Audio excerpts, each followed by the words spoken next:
Good morning बच्चों। हम लोग आज ज्योग्राफी में देखा जाएगा डेजर्ट यानी मरुस्थल, जिसको हम रेगिस्तान भी बोलते हैं। ठीक, तो आज के टॉपिक का नाम हम लोग का मरुस्थल होगा, डेजर्ट होगा। ठीक है, तो हम लोग बच्चों मरुस्थल कहते किसको हैं, सबसे पहले तो इस बात को समझा जाएगा, और मरुस्थलों के वर्गीकरण क्या है उसको हम लोग समझा जाएगा, और फिर जो थर्ड स्टेप होगा वो थर्ड स्टेप होगा कि मरुस्थल के लोकेशन क्या होंगे। ठीक है, तो आते हैं हम लोग क्लास में। तो यहाँ बच्चों हम लोग देखेंगे मरुस्थल। ठीक है, बहुत बड़ा है ये तो।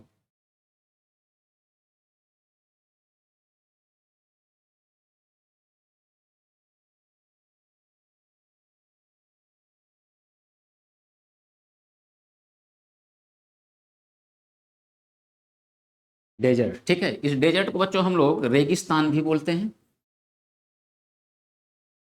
रेगिस्तान।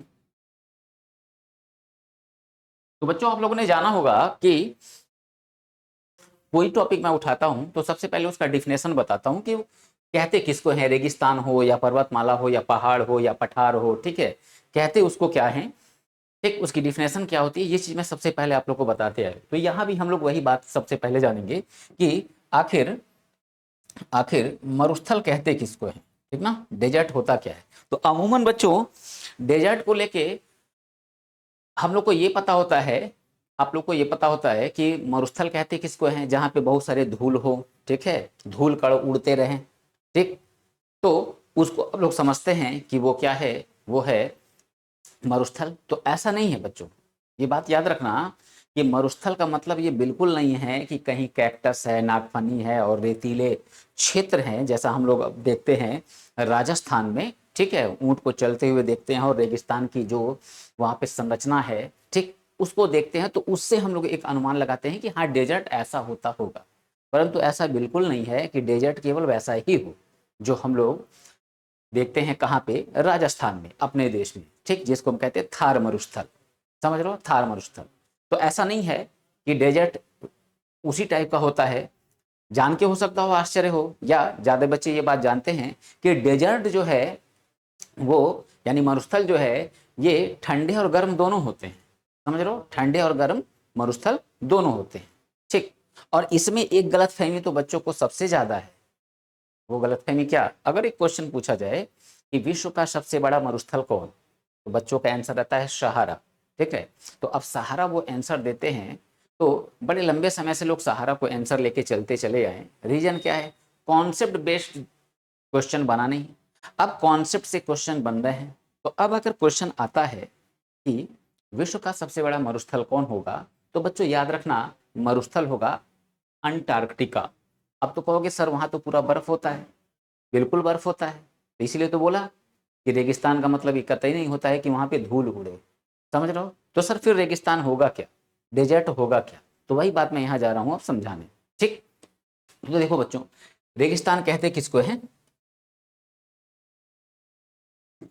वो स्थल, वो स्थल जहां पर, जहां पर 25 सेंटीमीटर से कम, 25 सेंटीमीटर से कम वर्षा,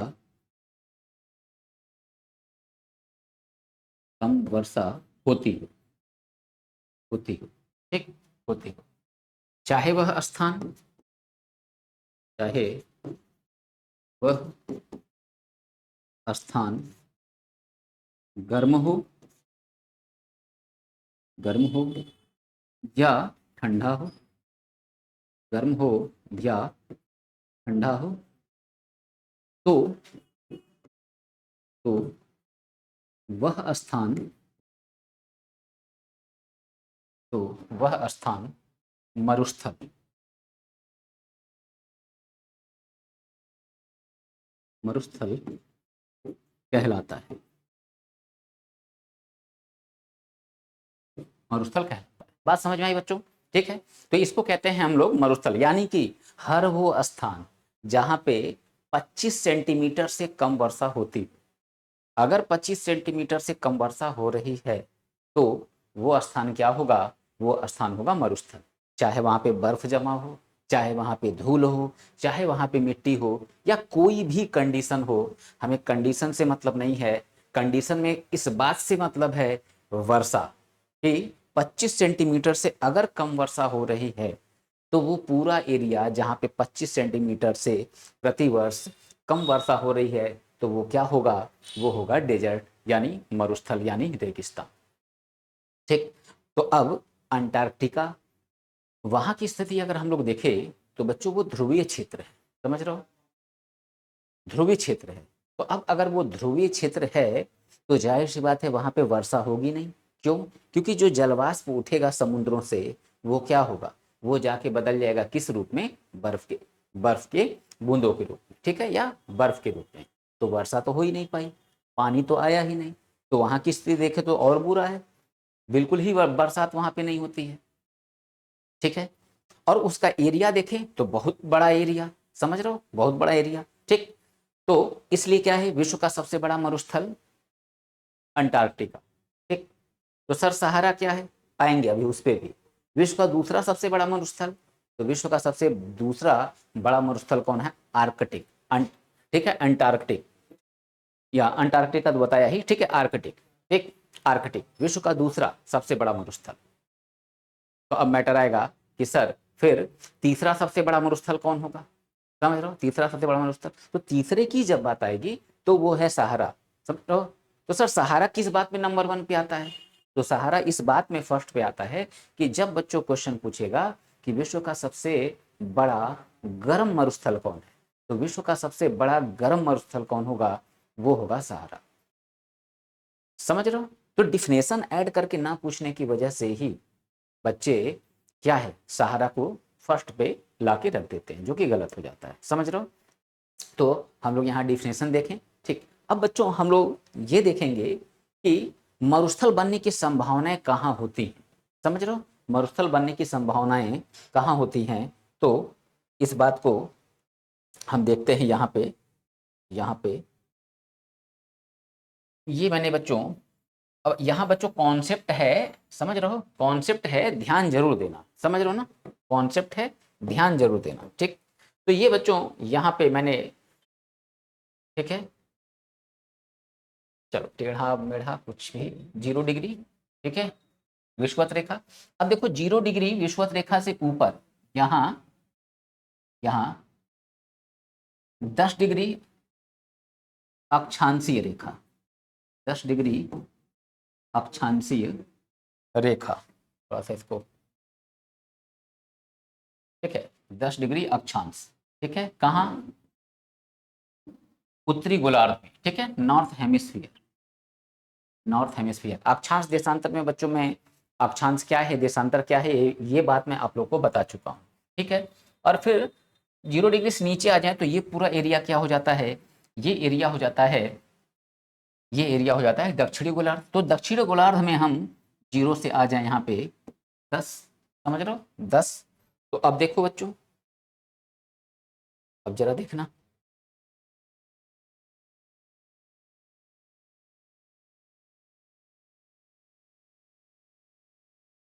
इसका सिस्टम ही नहीं समझ, छोड़ो। ठीक है, तो ये 10 डिग्री और यहाँ 10 डिग्री, ठीक है, यहाँ 10 डिग्री, ये बनाया, ठीक, ये बना। अब देखो बच्चों, इस 10 डिग्री के बाद, इस 10 डिग्री के बाद हम यहाँ यहाँ आ जाएं और फिर यहाँ आ जाएं, समझ रहे हो, यहाँ। अब समझना, एक यहाँ लाइन आई और एक यहाँ आया, समझ रहे हो, यही काम यहाँ भी करेंगे, यहाँ हुआ और ये यहाँ रखा, समझ रहे हो। ठीक, अब इसको जरा देखना सब लोग, अब इसको देखना, ये वाला जो एरिया है बच्चों 30 से 40,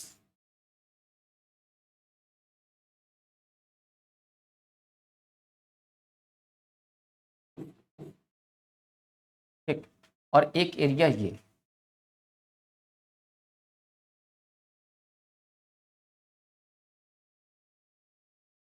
ठीक है, एक एरिया ये, ठीक है। तो ये हमारे सामने एक डायग्राम आ गया, ठीक है। हमारे सामने एक डायग्राम आ गया। तो अब हम लोग यहाँ समझेंगे क्या, अब हम लोग बच्चों यहाँ समझेंगे इस बात को।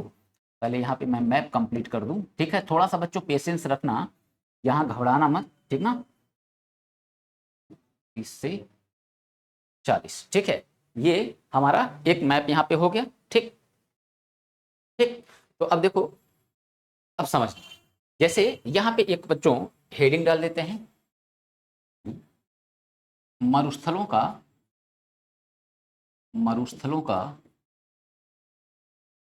वितरण, मरुस्थलों का वितरण या क्षेत्र, मरुस्थलों का वितरण या क्षेत्र, ठीक। अब समझना बच्चों, देखो एक शब्द यूज करूंगा बच्चों मैं यहाँ पे, उच्च वायुदाब, उच्च वायुदाब, और दूसरा वर्ड यूज करेंगे निम्न वायुदाब, निम्न वायुदाब, ठीक है। तो अब उच्च दाब और निम्न दाब होता क्या है, ठीक है। हाई प्रेशर और लो प्रेशर होता क्या है, इस बात को समझने की जरूरत है, ठीक। अब ध्यान से थोड़ा सा सब लोग सुन लो। देखो होता क्या है कि निम्न वायु दाब का क्षेत्र वो होगा जहां पे गर्मी ज्यादा होगी, और उच्च वायु दाब का क्षेत्र वो होगा जहां पे ठंडी ज्यादा होगी, ठीक है। यानी कि जो निम्न वायु दाब का क्षेत्र होगा वो उच्च वायु दाब क्षेत्र से थोड़ा ज्यादा गर्म होगा। गर्म कितना होगा मैटर ये नहीं करेगा, गर्म उससे ज्यादा होगा, ठीक। यानी कि निम्न वायु दाब का क्षेत्र क्या है, गर्म, और उच्च वायु दाब का क्षेत्र है ठंडा। तो निम्न वायु दाब के क्षेत्र के गर्म होने की स्थिति क्यों आती है, जब भी कहीं तापमान ज्यादा मिलेगा तो वहां की वायु क्या होती है, गर्म होके हल्की हो जाती है, और हल्की होने के बाद बच्चों क्या होता है, वो ऊपर की तरफ उठता है, ठीक, ऊपर की तरफ उठता है। तो ऊपर उठेगा, ठीक, क्यों उठेगा, तापमान ज्यादा होने की वजह से वायु क्या हो जाएगी, हल्की हो जाएगी, ठीक। तो ऊपर उठता है। और निम्न वायुदाब, उच्च वायुदाब क्या है कि ठंडे क्षेत्रों में ये है। तो अब वायु वहां पे गर्म नहीं हो रहा है, ठंडा हो रहा है, ठंडा होने की वजह से क्या होगा, वो वायु नीचे बैठेगा, ठीक। बात समझ में आई। उच्च वायुदाब क्षेत्र कहाँ है, ठंडे में। निम्न वायुदाब क्षेत्र कहाँ है, गर्म में। निम्न वायुदाब क्षेत्र की स्थिति क्या होगी, पहचान क्या होगी, कि वहां पे तापमान ज्यादा होगा और वहां की वायु ऊपर उठेगी। निम्न वायुदाब, उच्च वायुदाब का क्षेत्र क्या होगा, ठीक है, वहां पे तापमान कम होगा और वायु नीचे उतरेगी, यानी कि वहां पे बैठेगी। इतनी बात क्लियर। तो हवाएं किधर से किधर चलती हैं, तो हवाएं बच्चों याद रखना उच्च वायुदाब क्षेत्र से निम्न वायुदाब क्षेत्र की ओर चलती हैं। समझ रहे हो इतनी बात, उच्च वायुदाब क्षेत्र से निम्न वायुदाब क्षेत्र की ओर हवाएं चलती हैं। यही रीजन है बच्चों कि कभी भी किसी भी महीने में, ठीक है, हवाएं जब चलती हैं, ठीक, तो वो हवा हमको हमेशा क्या है, ठंडक ही देता है। क्यों ठंडक देता है, ठंडक देने का रीजन ही यही है कि हवा उच्च वायुदाब क्षेत्र से चलता है निम्न वायुदाब क्षेत्र की ओर, और उच्च वायुदाब क्षेत्र कहाँ होगा, जहाँ पे ठंडक होगी। तो इसलिए जो भी हवाएं आके हम लोगों के शरीर में लगती हैं, तो वो हवाएं क्या है, वो हवाएं हमेशा बच्चों हमको ठंडी लगती। बात इतनी क्लियर। अब कोई अगर तर्क करेगा तो तर्क करके ये कह सकता है कि सर सर जून, विशेषकर जून का जो महीना होता है उस समय हम लोगों ने देखा है कि सर हवा फिर भी गर्म लगता है। तो बच्चों क्षेत्रीय रीजन से कुछ स्थानीय पवनें चलती हैं, जिनको हम लोग अपने वहां उत्तर भारत में क्या बोलते हैं, लू बोलते हैं, समझ रहे हो। तो वो लू की कंडीशन छोड़ दो। बात यहां तक की समझ में आई, ठीक, आगे चलते हैं। ठीक, तो अब बच्चों यहाँ उच्च वायुदाब निम्न वायुदाब तुम लोग को समझ में आया, ठीक। अब अगर एक बात करो, ठीक है, अब एक क्वेश्चन पूछे यहाँ पे, क्वेश्चन अगर मैं पूछ लूं कि यहां मान लो, यहां मान लो सूर्य है, ठीक ना, यहां सूर्य है। तो सूर्य का प्रकाश हमको, सूर्य का प्रकाश हमको कहाँ मिल रहा है, तेज। तो सूर्य का प्रकाश हमको मिल रहा है यहाँ पे,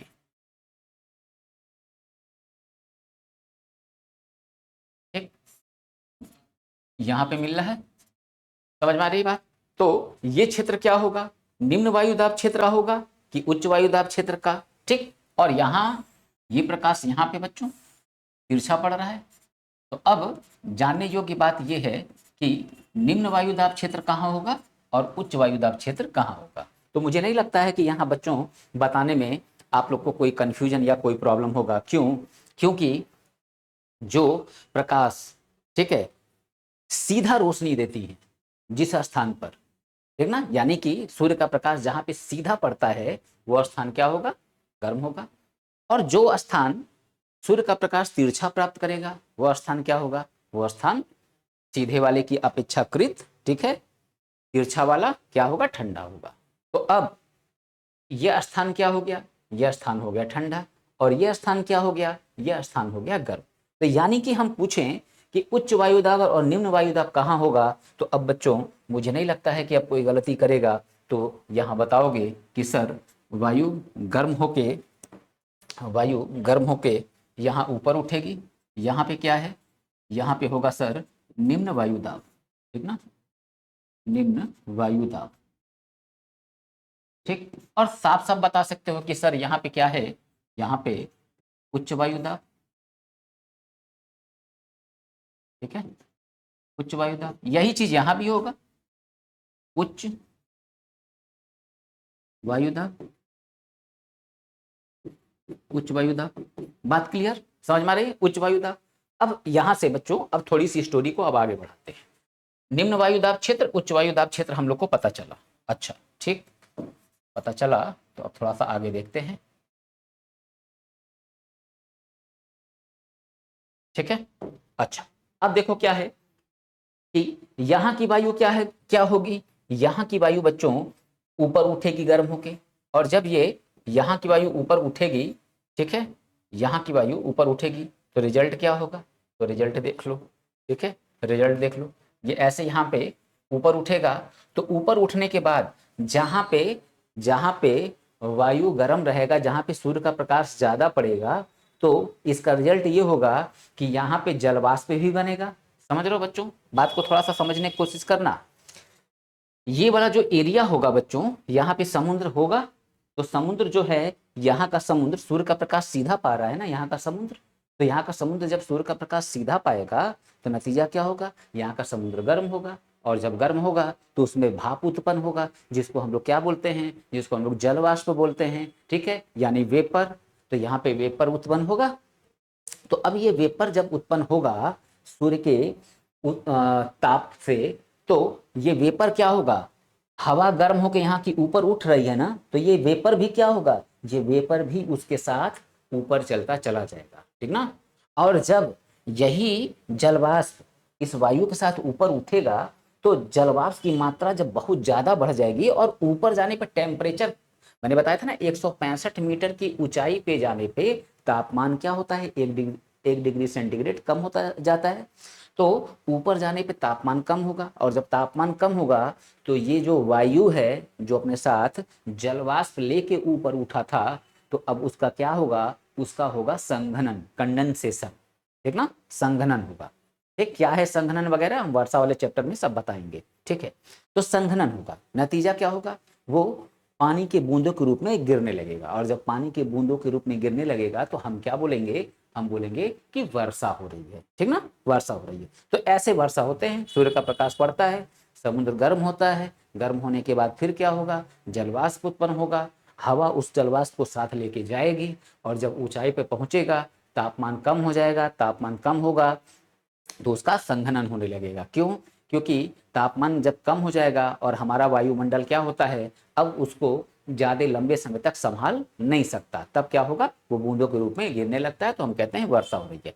तो अगर पूछा जाए कि सबसे ज्यादा वर्षा कहाँ होती है, तो ये बच्चों, ये जो विषुवतीय क्षेत्र है, इसको हम क्या बोलेंगे? विषुवतीय क्षेत्र, विषुवतीय क्षेत्र, इक्वेटोरियल रीजन, ठीक ना, विषुवतीय क्षेत्र, इक्वेटोरियल रीजन, ये विषुवतीय क्षेत्र है। तो सबसे ज्यादा वर्षा कहाँ होता है? तो विषुवतीय क्षेत्र में होता है, ठीक। अब आगे क्या होगा? अब सुनो आगे का सफर। अब आगे ये होगा कि ये वायु ऊपर उठा, तो ऊपर उठने के बाद जितनी वर्षा करनी थी तो वर्षा तो कर दिया, अब इसका जलवाष्प खत्म हो गया, तो जलवाष्प खत्म हो जाने के बाद ये वायु फिर नीचे उतरेगा, और जब ये नीचे उतरेगा तो यहाँ, समझ रहा हूँ बच्चों, 30 से 40 डिग्री का जो क्षेत्र है यहाँ पे उतरता है। और जब ये यहाँ पे उतरेगा तो इसमें समझना, इसमें कहीं भी नमी की मात्रा नहीं होगी, यानी कि इसमें जल वाष्प नहीं होगा। ये वायु पूरी तरह क्या होगी, ये वायु पूरी तरह शुष्क होगी, समझ रहे हो, ड्राई होगा, ड्राई। तो अब जब ड्राई होगा वायु तो इसका नतीजा क्या होगा, ड्राई वायु क्या करेगा कि जब ये नीचे उतरेगा तो अब देखो ये निम्न दाब का क्षेत्र है और ये उच्च वायु दाब का क्षेत्र, ठीक ना, ये बात यहाँ पे क्लियर हो रही है। तो मैंने क्या बताया, उच्च वायु दाब क्षेत्र की ओर वायु नीचे उतरती है। तो जब ये नीचे उतरेगा तो इस क्रम में होगा क्या, यहाँ पे कोई वर्षा ये होने नहीं देगा, ठीक ना, कोई वर्षा ये होने नहीं देगा, ठीक। अब गर्म है ही नहीं, अब इसमें जलवाष्प जब है ही नहीं, समझना बच्चों, जलवाष्प जब है ही नहीं तो वर्षा फिर होगी कहाँ से, इसलिए वर्षा नहीं होता। तो हमसे क्वेश्चन पूछे जाते हैं कि ऐसे ऑप्शन देगा, ठीक है, ऑप्शन देगा, क्या ऑप्शन देगा, ऐसे ABCD करके कि निम्नलिखित में सबसे ज्यादा मरुस्थल किस क्षेत्र में पाए जाते हैं, ठीक, किस क्षेत्र में पाए जाते हैं। अब वो क्या करेगा, 0 डिग्री से 10 डिग्री विषुवत रेखा, बी ऑप्शन देगा 0 डिग्री से 10 डिग्री विषुवत रेखा, सॉरी ये दे देगा 20 डिग्री से 30 डिग्री, ठीक है, दक्षिणी गोलार्ध ऐसे देगा, ठीक है। सी ऑप्शन 20 से 30 उत्तरी गोलार्ध, और डी ऑप्शन देगा यहाँ पे 30 से 40 उत्तरी एवं दक्षिणी दोनों गोलार्धों का नाम दे देगा। तो अब यहाँ आंसर हमारा क्या हो गया, 30 से 40 उत्तरी एवं दक्षिणी गोलार्ध, ठीक है। तो ऐसे बच्चों बनते हैं क्वेश्चन, ये बात ध्यान में रखनी होगी, समझ रहे हो, ये बात ध्यान में रखनी होगी। तो ये बच्चों एक डायग्राम है, इसका पिक निकालना हो तो निकाल लो, ठीक है बच्चों। चलो अब हम लोग आते हैं आगे चैप्टर में बढ़ते हैं, ठीक है, यहाँ इतनी बात क्लियर, ठीक। चलो अब मरुस्थलों की बात करें, मरुस्थलों की, तो मरुस्थल बच्चों, मरुस्थलों के प्रकार,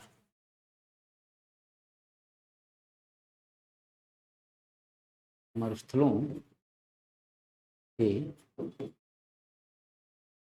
प्रकार, ठीक। तो मरुस्थल को बच्चों ये हम दो भाग में बांटेंगे, तो लिख देंगे ये मुख्यतः मानसून के अकॉर्डिंग इसको बच्चों नहीं काउंट करेंगे, ये मुख्यतः दो प्रकार के होते हैं,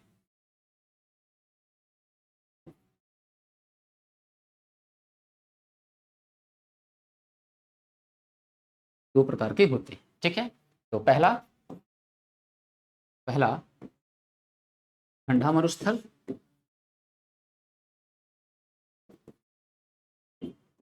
और दूसरा हो जाता है बच्चों गर्म मरुस्थल।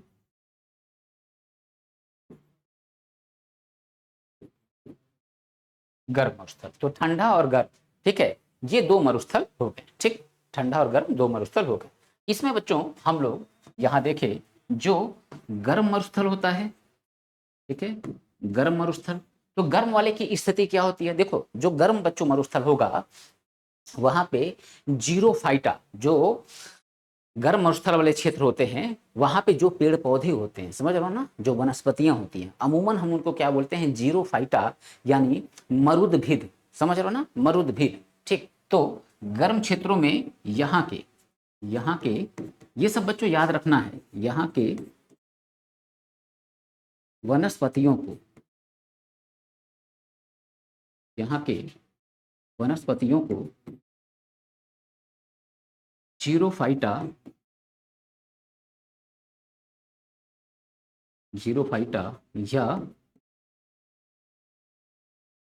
या मरुदभिद, ये मात्रा इधर से होगा, ठीक है, ये सही कर लेना बच्चों, मरुदभिद कहते हैं, ठीक है, मरुदभिद कहते हैं। अच्छा अब ये जीरोफाइटा या मरुदभिद जो है ये क्या है, ठीक ना, तो यहाँ जो वनस्पति होगा उसको हम क्या बोलेंगे, जीरोफाइटा। अच्छा जीरोफाइटा में कौन कौन से वनस्पति आ जाते हैं, तो देखो बच्चों यहाँ की वनस्पतियां जो होती हैं वो अक्सर क्या होगा, नुकीली और कांटेदार होती है, समझ रहे हो ना, यहाँ की जो वनस्पतियां होती हैं वो क्या होती हैं, वो नुकीली और कांटेदार होती हैं। अच्छा सर क्यों नुकीली और कांटेदार होती हैं, और प्लस इनकी जो जड़ें होती हैं वो काफी लंबी होती हैं, ठीक ना। कहोगे सर ऐसा क्यों, बात समझना। देखो है क्या, मरुस्थल जो है भाई, पौधे भी अनुकूलन करते हैं ना, समझ रहे हो, अनुकूलन करते हैं, तो वो माहौल के अकॉर्डिंग अपने आप को ढालते हैं, समझ रहे हो, माहौल के अकॉर्डिंग अपने आप को ढालते हैं। ठंडे क्षेत्रों में जब तुम लोग वनस्पतियों को देखोगे तो देखा करो, जब क्रिसमस डे आता है तो उसमें देखा करो जो पौधा होता है कैसे देखा करो, नुकीला होता है। अच्छा क्यों ऐसे होता है, क्यों ऐसे होता है, समझना, वहां पे बर्फ गिरते हैं, समझ रहे हो ना, ठंडे क्षेत्रों में क्या होता है बच्चों, बर्फ गिरते हैं, तो बर्फबारी होती है। अगर पत्ते उसके चौड़े होंगे तो बर्फ गिर के वो क्या होगा, टूट जाएगा। और अगर ऐसे नुकीला होगा तो बर्फ गिरेगा तो फिर क्या होगा, ऐसे ढुलक जाएगा नीचे की तरफ। तो पौधे भी अपने आप को क्या करते हैं, सेव करते हैं खुद, समझ रहे हो, जलवायु के अकॉर्डिंग, ठीक है। तो ठंडे क्षेत्रों में नुकीले होंगे, ठीक, ठंडे क्षेत्रों में नुकीले, परंतु वहां की जो वनस्पतियां होंगी वो बहुत अंदर तक उसके जड़ जो है वो नहीं गए रहते हैं। परंतु गर्म वाले में क्या है, गर्म वाले क्षेत्रों में यहाँ पे जो पौधे होंगे जैसे नागफनी, कैक्टस, खजूर, बबूल, समझ रहे हो, बबूल, इस टाइप के जो पौधे होते हैं ये क्या होता है, ये जीरोफाइटा वाले वनस्पति होते हैं, ठीक। क्यों इनका पत्ता नुकीला होगा, समझ रहे हो, नुकीला और कांटेदार। तो नुकीला कांटेदार इसलिए होता है कि यहाँ पे भी बच्चों जब देखो, जब पौधे इसके पत्तियां इसकी जब चौड़ी होंगी, ठीक ना, चौड़ी होंगी, बड़ी होंगी, तो नतीजा क्या होगा, इन पौधों से भी जलवाष्प निकलेगा। जब उष्मा पड़ेगी तो इसका भी पानी क्या होगा, इसका पानी निकलेगा। तो एक तो पहले से इसके पास पानी की कमी है, ऊपर से जब आ गया सूर्य का प्रकाश तो क्या हो रहा है, इसका पानी ज्यादा मात्रा में बाहर निकल गया। क्यों जंगली एरिया में, ठीक है, जहाँ पे पेड़ पौधे बहुत रहते हैं वहां पे क्यों वर्षा ज्यादा होती है, ठीक ना। तो ये जो पौधे होते हैं ना, इनकी पत्तियों में जलवाष्प भी होती है, ठीक ना, टेम्परेचर से वो भी बाहर आते हैं, जलवाष्प बन जाते हैं, समझ रहे हो। तो वर्षा इसलिए ऐसे क्षेत्रों में ज्यादा होती है। तो यहाँ पे क्या है, चौड़ा पत्ता रहेगा, दिक्कत होगी। अब अंदर बात कर ले जड़ की, रूट की, तो अब ये जो जड़ है, अब पानी की तलाश में ये एकदम नीचे अंदर खोजते हुए चले जाते हैं, समझ रहे हो ना, पानी की तलाश में ये एकदम नीचे अंदर खोजते हुए चले जाते हैं कि कहाँ इन्हें पानी प्राप्त हो जाए। इस वजह से क्या होता है कि इनके जो जड़ होते हैं वो क्या होते हैं, काफी लंबे होते हैं, ठीक है। तो यहाँ इस बात को हम मेंशन कर सकते हैं कि यहाँ पर पेड़ पौधे, पेड़ पौधे नुकीले तथा कांटेदार एवं एवं इसकी जड़ें, इसकी जड़ें काफी लंबी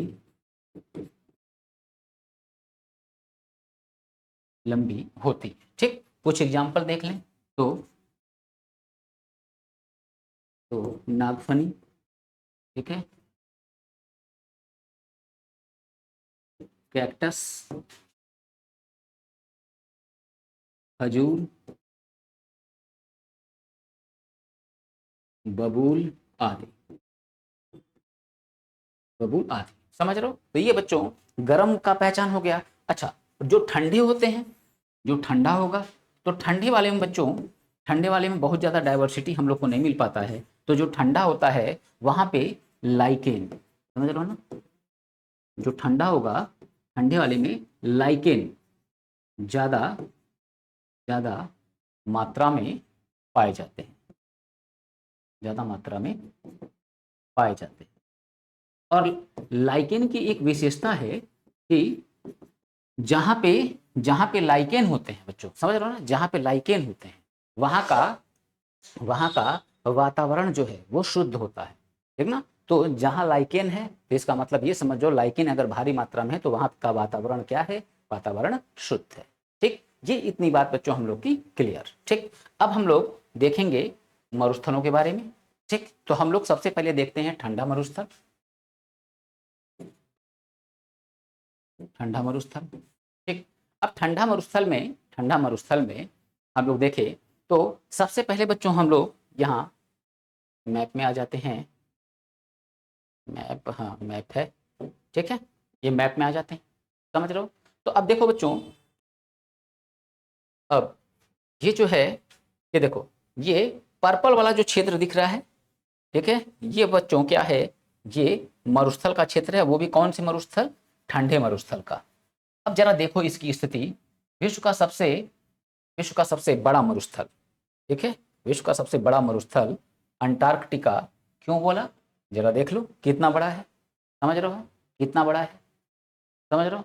तो ये स्थिति है यहाँ पे। तो ये जो एरिया है, ये क्या है बच्चों? अंटार्कटिका का।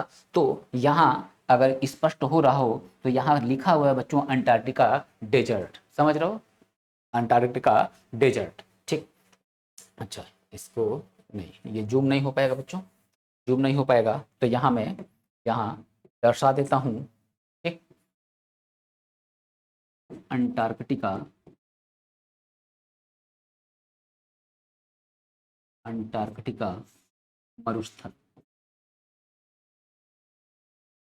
ठीक है। तो अंटार्कटिका मरुस्थल यहाँ दिखा, ठीक है, मरुस्थल, ठीक। अब ये क्या है? विश्व का सबसे बड़ा एवं सबसे ठंडा, यहाँ लिख देंगे, सबसे बड़ा एवं ठंडा, ठीक है। तो एक इंफॉर्मेशन हमारा मिला और हमको लोकेशन भी क्लियर हुआ कि कहाँ पे है ये मरुस्थल। बात क्लियर, ठीक।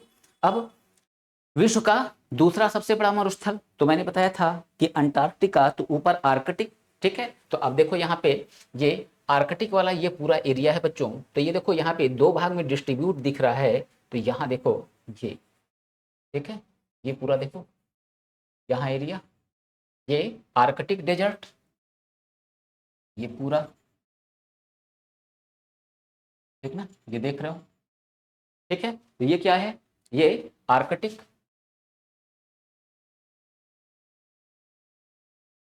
आर्कटिक मरुस्थल,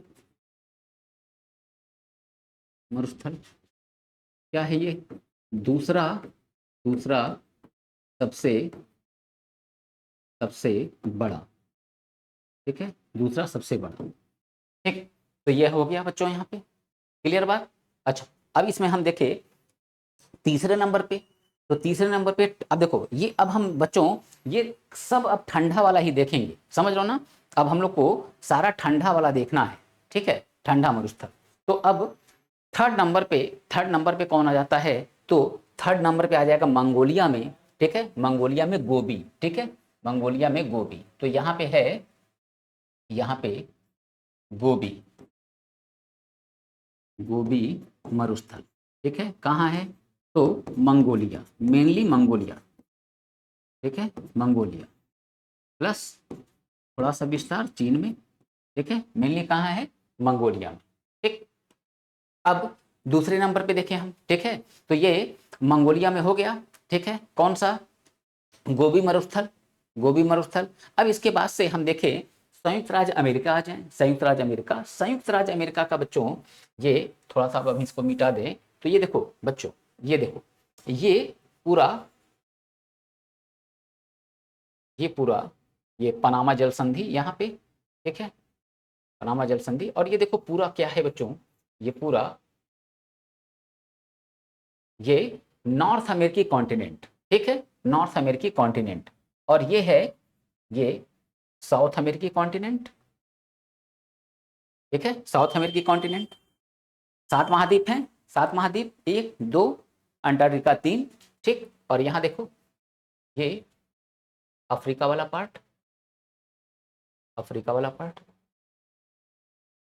ठीक। तो ये क्या हो गया? 1 2 3 4, ठीक, 4।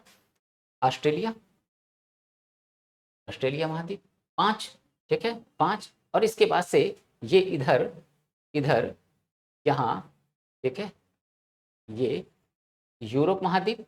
और इधर ये विश्व का सबसे बड़ा महाद्वीप एशिया महाद्वीप, पूरा ये इतना बड़ा एशिया महाद्वीप, समझ रहे हो।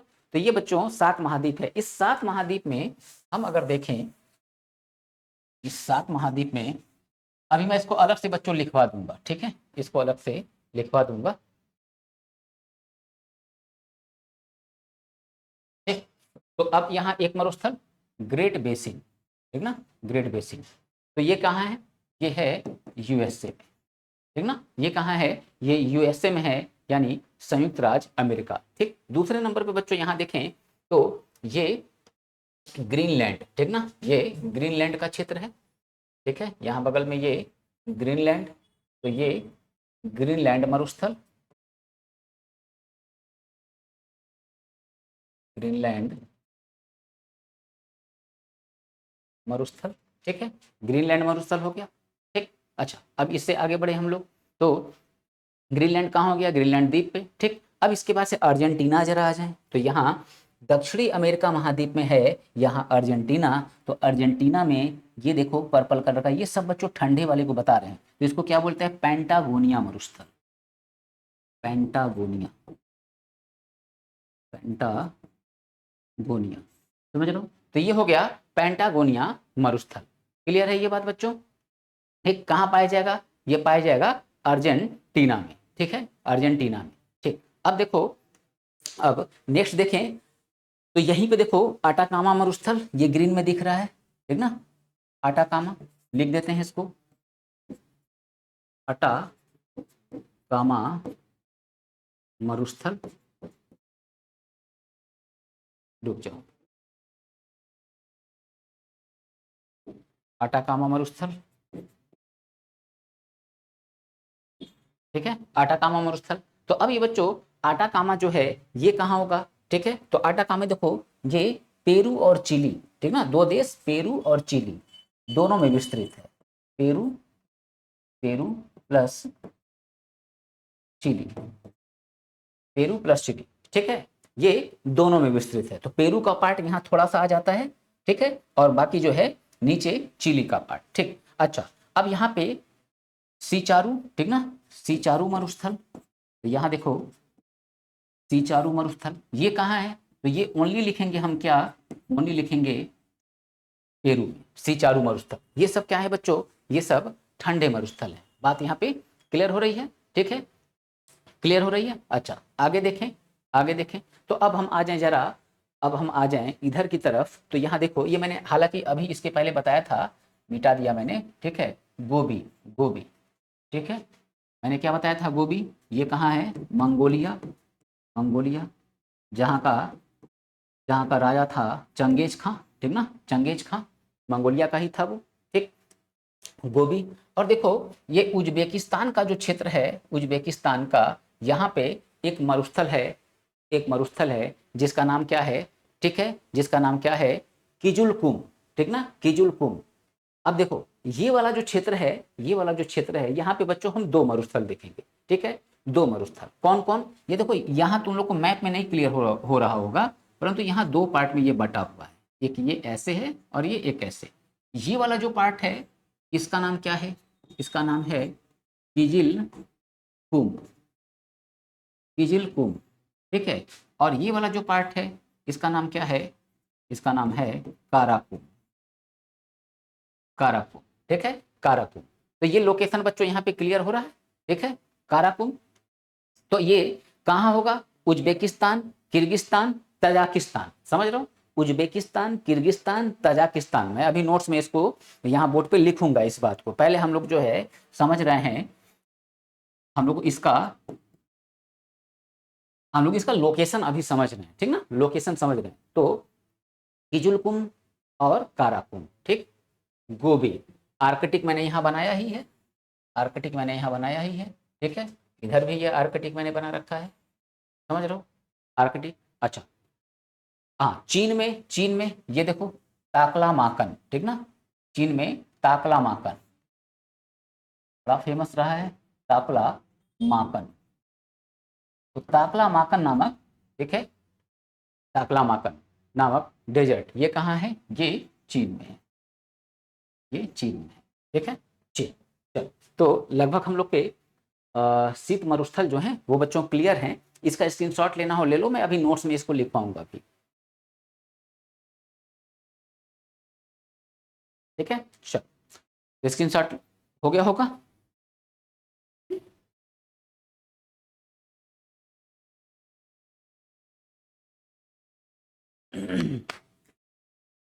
ठीक है, तो अब बच्चों ये मैं मिटा देता हूं, अब आते हैं गर्म पे, गर्म पे।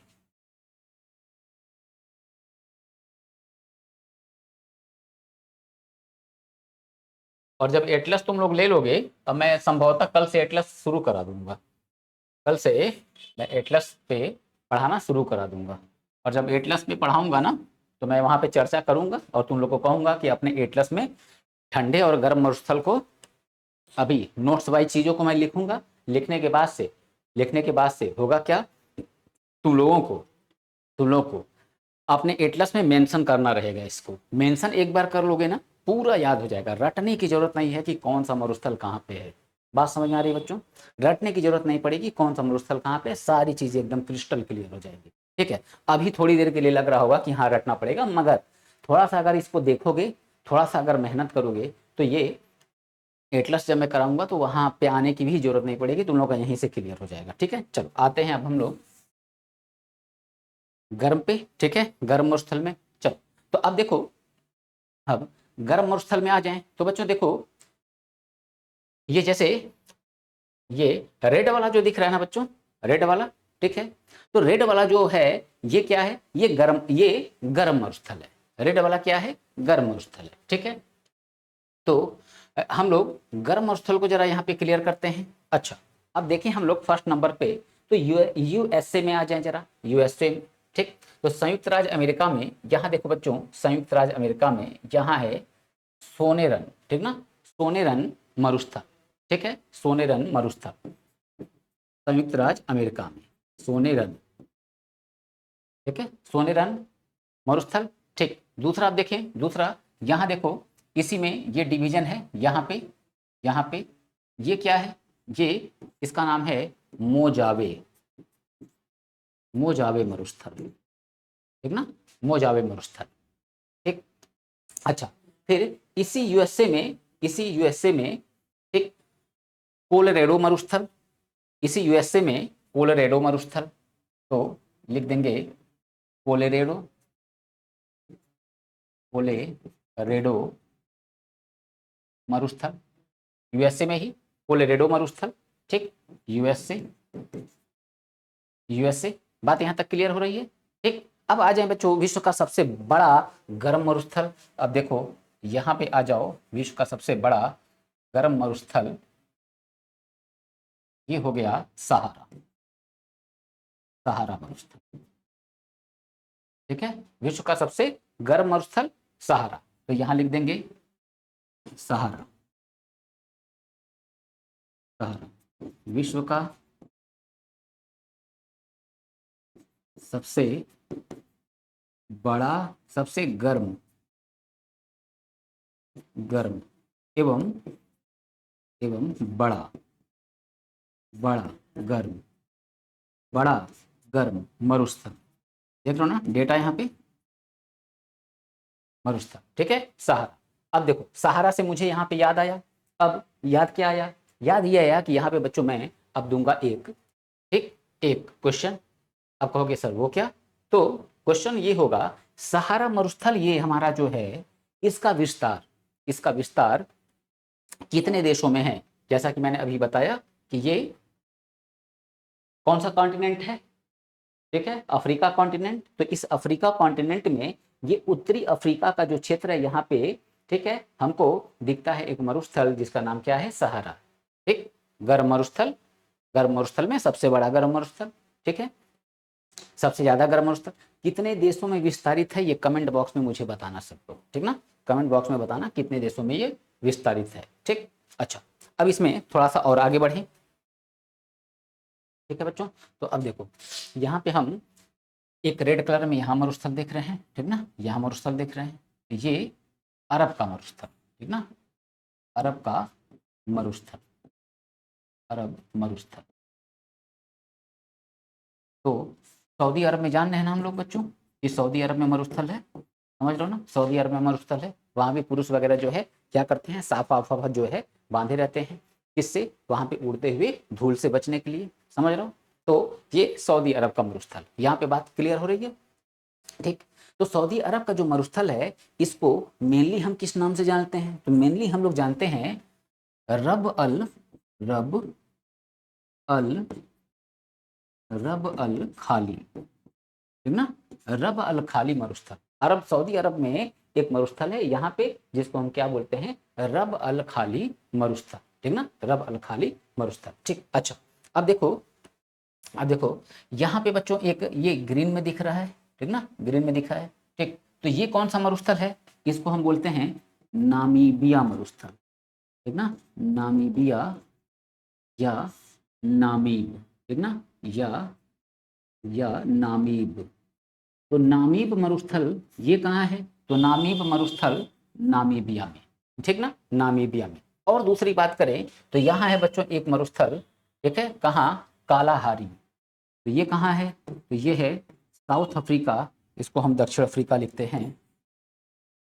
तो ये है दक्षिण अफ्रीका, दक्षिण अफ्रीका। क्या नाम है मरुस्थल का, तो सर नाम है कालाहारी, ठीक ना, कालाहारी मरुस्थल। ठीक है, तो यहाँ पे हमको कालाहारी मरुस्थल दिखा। ठीक, दूसरे नंबर पे यहाँ आके देखे बच्चों, तो यहाँ पे है, यहाँ पे एक मरुस्थल और है, ठीक है, जिसको हम बोलते हैं सोमालिया मरुस्थल, सोमालिया, ठीक है, सोमालिया। ठीक, और ये हम लोग का भारत का क्षेत्र, तो भारत और थोड़ा पाकिस्तान। तो ये क्या है, ये है थार मरुस्थल, थार मरुस्थल। ठीक, भारत प्लस पाकिस्तान, ठीक, पाकिस्तान। ठीक, अब दूसरे नंबर पे आ जाए, यहाँ पे हम देख रहे हैं ये ऑस्ट्रेलिया, ऑस्ट्रेलिया, ठीक है, ऑस्ट्रेलिया। अब जरा ऑस्ट्रेलिया की स्थिति देखो। ऑस्ट्रेलिया में बच्चों यहाँ पे हम लोग 4-5 मरुस्थल को देखेंगे, 4-5 मरुस्थल को, ठीक है। तो जैसे देखो यहाँ पे ये, यहाँ इतना ऊपर आ जाए तो ये छोटा सा, ये क्या है, ग्रेट सैंडी, ठीक ना, ग्रेट सैंडी।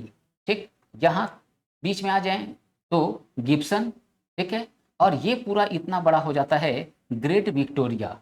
और यहाँ पे जो रेड कलर का दिख रहा है ये क्या है, सिम्पसन, ठीक है। और ये छोटा सा पार्ट जो है ये क्या है, तनामी, तनामी, समझ लो, तनामी।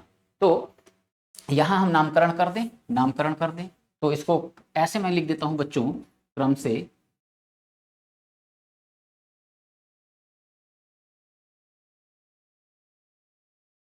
ठीक है, तनामी, सब मरुस्थल लिख रहे हैं, तनामी, ग्रेट, ग्रेट सैंडी, ठीक है, फिर गिब्सन, गिब्सन, यहां लिख देंगे ग्रेट विक्टोरिया, ग्रेट विक्टोरिया, ठीक है, और फिर यहां लिख देंगे सिम्पसन, सिम्पसन, समझ रहे हो। तो ये ऑस्ट्रेलिया में, ये ऑस्ट्रेलिया में बच्चों 5 मरुस्थल हैं जो काफ़ी इंपॉर्टेंट है, जिसमें सबसे ज़्यादा इंपॉर्टेंट ग्रेट विक्टोरिया और ग्रेट सैंडी, समझ रहे हो। हालांकि ये चारों इंपॉर्टेंट है, छांटने की जरूरत नहीं है। तनामी को बहुत होगा, तनामी को बहुत होगा तो स्किप कर सकते हो, बाकी किसी को नहीं, ठीक है, बाकी किसी को नहीं। ठीक, अच्छा, अब हम लोग अब हम लोग आ जाएं जरा ईरान, ईरान। तो अच्छा, ईरान का मरुस्थल यहाँ पे नहीं लोकेट किया है, ठीक है, चलो। तो ये बच्चों भारत, पाकिस्तान, ईरान, यहाँ हो जाएगा ईरान, ठीक है। तो ईरान में 2 मरुस्थल हैं, एक का नाम क्या है, एक का नाम है दस्त ए लूट, दस्त ए लूट, और दूसरे का दस्त ए कबीर, ठीक है, दस्त ए कबीर, दस्त ए कबीर। तो ये दोनों कहाँ हैं बच्चों, ये दोनों हैं ईरान में, ईरान में, ठीक है, ईरान में। तो ये इतना बच्चों गर्म मरुस्थल का था, ठीक है। अब इसका स्क्रीनशॉट ले लो और फिर लिख के इसको कंप्लीट करते हैं, ठीक है, चलो। तो ये हो गया, ये हो गया। अब जरा देखो, एक बात शुरू में, क्या हो रहा है ये,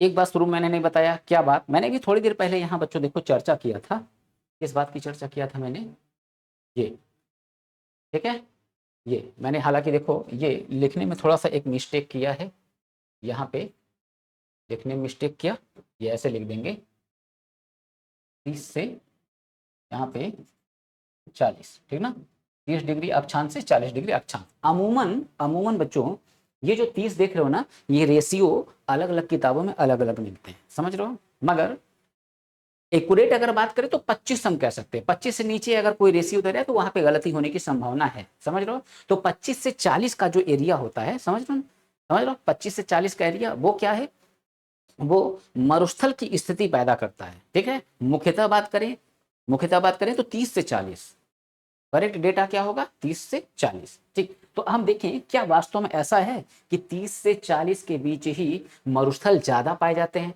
भाई देखो, पाया तो यहां भी जाएगा, ठीक है, पाया यहां भी जाएगा, यहां भी पाया जाएगा, ठीक है, परंतु परंतु मुख्यतः ठंडे या गर्म मरुस्थल की स्थिति कहाँ मिलती है हमको, 30 से 40 के क्षेत्र में। भाई मिला तो हम लोग को यहाँ भी अंटार्कटिका क्षेत्र में, आर्कटिक के क्षेत्र में भी मिला, ठीक। तो अब देखो हम देखें क्या ये बात सही है, ठीक। अब देखो ये मरुस्थल का अगर बच्चों हम यहाँ लोकेशन देखें, देखो एकदम साफ साफ यहाँ तुम लोग खुद चेक कर लेना, मैप निकाल के गूगल का, ठीक है।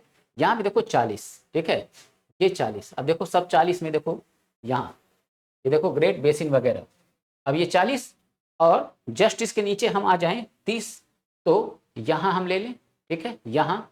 तो अब हम देखें तो सर क्या आ रहा है, बिल्कुल आ रहा है बेटा, देख लो, दिख रहा ना, ठंडे गर्म, ये सब देखो टच कर रहा है कि नहीं कर रहा है, समझ लो टच कर रहा है कि नहीं, ठीक है। तो ये क्या हो गया, 30 से 40 के बीच का एरिया। अच्छा फिर यहाँ हम देख लें, क्या यहाँ भी ऐसी स्थिति है, हाँ सर बिल्कुल है, ठीक, कैसे है, यहीं से देख लो, ठीक ना, यहाँ से देखो,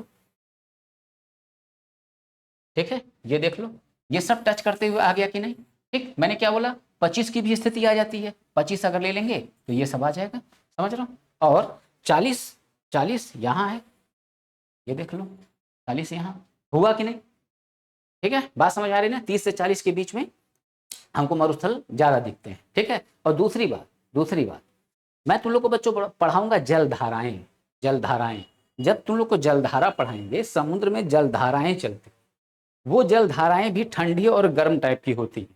जब देखो तुम लोग जो ज्योग्राफी से रिलेटेड, ठीक ना, चैनल्स होते हैं, जैसे डिस्कवरी वगैरह देखोगे, डिस्कवरी वगैरह, तो देखा करो बहुत से ऐसे समुद्र होते हैं जहाँ पे ठंडे क्षेत्रों में समुद्र ऐसा होगा जहाँ का पानी गर्म रहता है।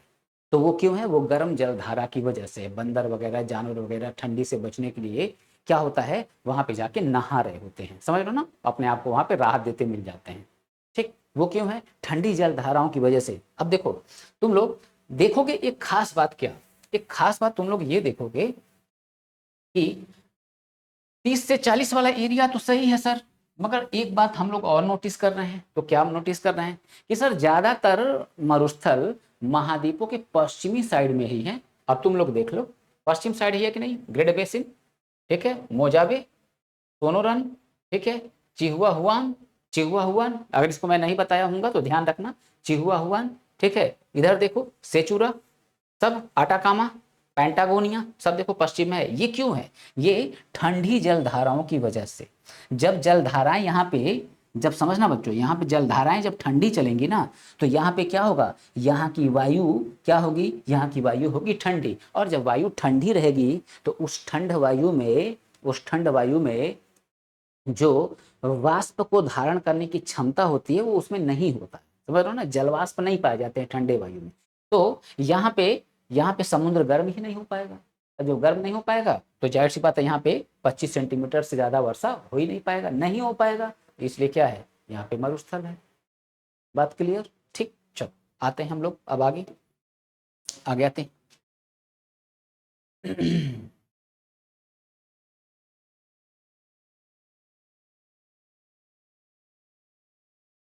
ठीक है, तो हम लोग देख लें, रुक जाओ एक मिनट बच्चों,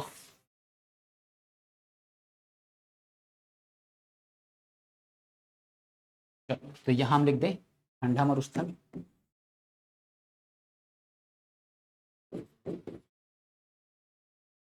ठंडा मरुस्थल, ठीक है। तो फर्स्ट नंबर पे Antarctica, Antarctica. Second Arctic, second Arctic. Third number पे लिख दें तो थर्ड नंबर पे गोबी, ठीक है। थर्ड नंबर पे हो जाता है कौन, गोबी। इसके बाद मैंने बच्चों क्या बताया था, इसके बाद यहाँ क्रम पे नहीं, ये क्रम बस इतना याद रखना है। इसके बाद मैंने ये ग्रेट बेसिन की शायद चर्चा की थी, ग्रेट बेसिन, ठीक है। ग्रेट बेसिन, ग्रेट बेसिन के बाद, ग्रेट बेसिन के बाद अर्जेंटीना में मैंने बताया था पेंटागोनिया, ठीक ना, पेंटागोनिया, पेंटागोनिया, पेंटागोनिया कहाँ है ये, तो सर ये अर्जेंटीना में है, अर्जेंटीना में, ठीक है। ग्रेट बेसिन, ये भी ग्रेट बेसिन हम लिख सकते हैं इसको, यूएसए, ठीक है। गोबी, गोबी ये हम लिख देंगे मंगोलिया, मंगोलिया। इसको आर्कटिक को, तो आर्कटिक ये द्वीप हो गया, अंटार्कटिक जो है ये आर्कटिक क्षेत्र हो गया, आर्कटिक जो है अंटार्कटिक महाद्वीप, महाद्वीप हो गया, ठीक है। अर्जेंटीना, पेंटागोनिया, ठीक। अब इसमें बच्चों हम अगर और आगे बढ़ें तो हम लोग जानना है आटाकामा, ठीक है। आटाकामा ये कहाँ है, आटाकामा, तो आटाकामा, आटाकामा ये Chile, Chile plus Peru, Chile plus Peru, ठीक है, प्लस पेरू, पेरू, ठीक है। यहाँ तक की बात क्लियर हुई बच्चों, ठीक। याद रखना लोकेशन, लोकेशन सब लोग, तुम लोग लोकेशन अपने मन से कर लोगे, ठीक है, कर लोगे। इसके बाद किजुलकुम, किजुलकुम, किजुल, किजुल, देखो ऐसे होगा, किजिलकुम होगा, ठीक ना, किजिलकुम, ठीक है। किजिलकुम मरुस्थल। अब इसको क्या बताए थे, इसको बताए थे उज्बेकिस्तान, उज्बेकिस्तान, ताजिकिस्तान, ताजिकिस्तान, और तीसरा, तीसरा किर्गिस्तान,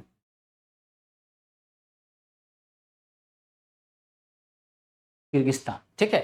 तो ये मैंने बच्चों यहां तक बताया था, ठीक। और चीन में, चीन में ताकलामाकन, ताकला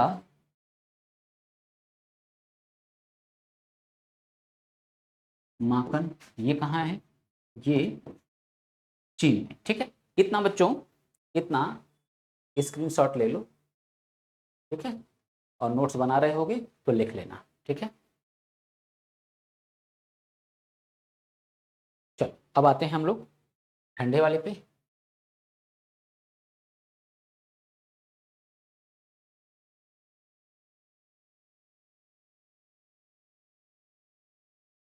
ठीक है, ये तो ठंडा तो बताया ही था, गर्म लिखना है ना, गर्म वाले पे।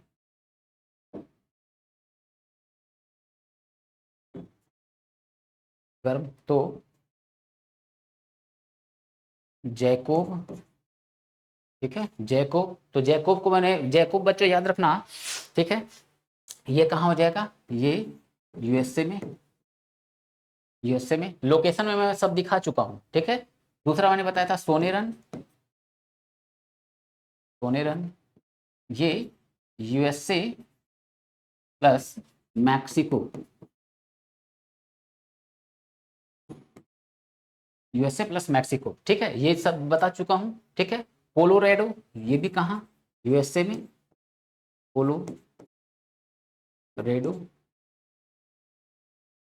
की भी चर्चा कर चुके हैं, ठीक है। कोलोरेडो यूएसए, ठीक। फिर इसके बाद से मैंने बताया था बच्चों सहारा, सहारा, ठीक है। तो उत्तर, उत्तर पश्चिमी सहारा, याद करो यही मैंने होमवर्क दिया हुआ है। कुल कितने देशों में है, उत्तर पश्चिमी अफ्रीका, कुल कितने देशों में है ये अफ्रीका महाद्वीप के, ठीक है। मैंने होमवर्क दिया है, बताना है, ठीक। सऊदी अरब में बताए थे, सऊदी अरब में रब अल खाली, रब अल खाली क्या बताए थे सऊदी अरब को, सऊदी अरब को, ठीक है। ईरान में बताया था दस्त ए लूट तथा दस्त ए कबीर, कबीर, ठीक है। थार, थार भारत प्लस पाकिस्तान, भारत प्लस पाकिस्तान, ठीक है। और ऑस्ट्रेलिया वाला, ऑस्ट्रेलिया वाला यहाँ लिख देते हैं ग्रेट सैंडी, ठीक है। ग्रेट विक्टोरिया, ठीक है। सिम्पसन, सिम्पसन, ठीक है। Gibson, Gibson. तो बोले थे बच्चों चार जो है, चार ये हमको किसी भी कंडीशन में भूलने नहीं चाहिए। और ये कहाँ हो जाता है, ये हो जाता है ऑस्ट्रेलिया, ऑस्ट्रेलिया। बात समझ में आई बच्चों। तो ये इतने मरुस्थल हम लोगों को ध्यान में रखने होंगे, याद रखने होंगे। तो एक बार वीडियो को दोबारा बच्चों रिपीट कर लेना, ठीक ना, वीडियो को दोबारा रिपीट करके देख लेना, चीज़ें बच्चों एकदम स्पष्ट हो जाएंगी। बात समझ में आ रही है, ठीक। और कल ही से मैं कराना शुरू कर दूंगा एटलस, ठीक है, एटलस। और सारी चीज़ों को बाई मैप मैं बताते चलूँगा और चीज़ें याद होती चली जाएंगी, ठीक है बच्चों। तो आज की क्लास को यहीं पे रोकते हैं और फिर जो है कल हम लोग एटलस वाले चैप्टर्स के साथ क्लास की शुरुआत करेंगे, ठीक है। चलो, और मेरे क्वेश्चन का आंसर आप लोग कमेंट बॉक्स में जरूर देना।